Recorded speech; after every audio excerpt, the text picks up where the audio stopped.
ہم سب اپنی زندگی میں امپروومنٹ چاہتے ہیں، لیکن ہمیں پتہ ہی نہیں ہوتا کہ وہ امپروومنٹ کہاں سے شروع کی جائے اور کیسے کی جائے۔ ہماری پرورش جس سوسائٹی میں ہم رہتے ہیں اس میں بہت سارے لوگ کرتے ہیں، جن میں ہمارے والدین، ہمارے ارد گرد کے لوگ، ہمارے دوست، اساتذہ سب لوگ شامل ہوتے ہیں۔ لیکن عمر کا ایک ایسا حصہ آتا ہے جب انسان کو اپنی پرورش خود کرنی ہوتی ہے، اور جو لوگ اس چیز کو جانتے یا نہ جانتے ہوئے کر جاتے ہیں وہ کہیں نہ کہیں کسی مقام پر پہنچ جاتے ہیں۔ یعنی ان کی اپنی ایک ذات ہوتی ہے، مکمل نہ صحیح لیکن ان کی پہچان ہوتی ہے، ان کے کچھ اصول ہوتے ہیں، ان کے کچھ سٹینڈرڈز ہوتے ہیں۔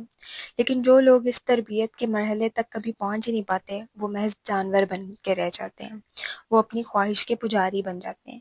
یعنی ان کے اندر صرف خواہشات ہوتی ہیں، خواہشات لوگوں کے لیے بھی ہو سکتی ہیں اور اپنی ذات کے لیے بھی، لیکن وہ پوری زندگی اندھے بن کر اپنی خواہشات کی غلامی کرتے رہتے ہیں۔ اب سوال یہ ہے کہ والدین اور سوسائٹی کی تربیت کیا ہمارے لیے کافی نہیں ہے؟ کیا وہ ہمیں ایک مکمل اور اچھی شخصیت نہیں بنا سکتی؟ وہ سب صحیح تو کہتے ہیں، وہ سب اچھی باتیں تو بتاتے ہیں، برائی سے روکتے ہیں، تو پھر بھی اپنی پرورش کرنا کیوں ضروری ہے؟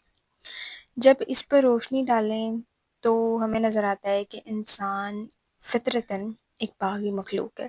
مثال کے طور پر آپ کسی ایسی لڑائی کے عینی گواہ ہیں جہاں پہ دو لوگ ایک دوسرے کو مارنے کو تیار ہیں، اور وہاں ایک شخص کہتا ہے کہ بھائی اینٹ اٹھا کے اس شخص کو مت مارنا مت مارنا، اور وہ شخص اگر اس کا دھیان اس اینٹ پہ نہ بھی پڑا ہونا تو آٹومیٹیکلی اس کا دھیان وہاں جائے گا اور چانسز ہے کہ وہ اینٹ اٹھا کے اس کے سر پہ دے مارے گا۔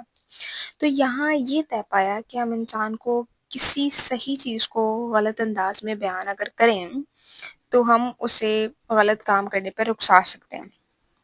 اور اس تربیت کے عمل میں بہت سی چیزیں ایسی ہوتی ہیں جو صحیح ہوتی ہیں، لیکن انسان انہیں سیکھنے کی بجائے رد کرتا چلا جاتا ہے، اور اسے پتہ بھی نہیں چلتا کہ کب وہ بہت سی صحیح چیزیں چھوڑ دیتا ہے اور ان سے باغی ہو جاتا ہے، بغاوت کر لیتا ہے، ان اصولوں سے سرکشی اختیار کر لیتا ہے۔ کیونکہ وہ صحیح طریقے سے اسے بیان نہیں کی گئی تھی، اور اسے یہ بھی علم نہیں ہوتا کہ کب وہ سب غلط چیزیں اختیار کر لیتا ہے اور انہیں صحیح کہنے لگتا ہے، اور اپنی انا کا حصہ بنا کر انہیں اپنی ذات بنا لیتا ہے۔ تو آپ کے لیے یہ سوچنا انتہائی اہم ہے کہ آج آپ جو ہیں، آپ کی ذات، آپ کے معیار، آپ کے اصول کہیں وہ لوگوں سے متاثر تو نہیں، کہیں وہ ضد تو نہیں، کہیں وہ بغاوت تو نہیں، کہیں آپ کسی چیز سے بھاگ تو نہیں رہے۔ دیکھیں، دین ہمیں کہتا ہے کہ کبھی بھی کسی پہ جبر نہ کرو، لیکن ہم اس بات کو اپنی زندگی میں امپلیمنٹ کرنے کے لیے تیار ہی نہیں ہوتے۔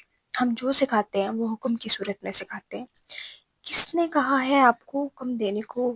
اپنے کردار کو اتنا خوبصورت بنائیں کہ آپ کے منہ سے نکلے ہوئے لفظ یہ لوگ ایک اصول سمجھیں اور اسے اپنانا چاہیں، نہ چاہتے ہوئے بھی۔ اور اگر آپ خود پر امپلیمنٹ نہیں کر سکتے، مثال کے طور پر اگر آپ نے کسی خاندان میں اپنی بیٹی کی شادی کرنی ہے، ٹھیک ہے، اور وہاں پہلے سے ایک بہو موجود ہے، تو آپ دیکھیں گے نا کہ وہ بہو کس قسم کی زندگی گزار رہی ہے۔ کیا وہ خوشحال ہے؟ کیا اس کا چہرہ پر رونق ہے؟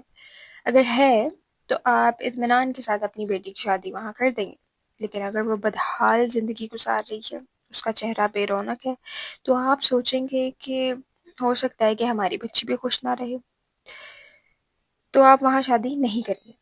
اس طرح آپ کی زندگی بھی ایک عملی نمونہ ہے۔ اگر آپ کی زندگی پرسکون ہے تو آپ کے منہ سے نکلے ہوئے لفظ لوگوں کو خود بخود سکھا دیں گے۔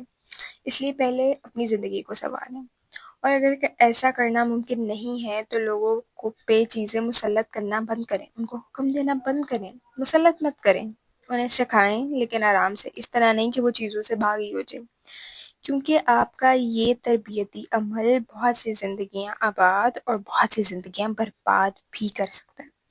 اور اگر آپ ان لوگوں میں سے ہیں جن پر آپ کی تربیت کا اثر ہو چکا ہے تو برائے مہربانی بیٹھیں اور غور کریں کہ کیا صحیح ہے اور کیا غلط ہے، غور کریں کہ کیا وہی شخص ہیں جو آپ بننا چاہتے ہیں۔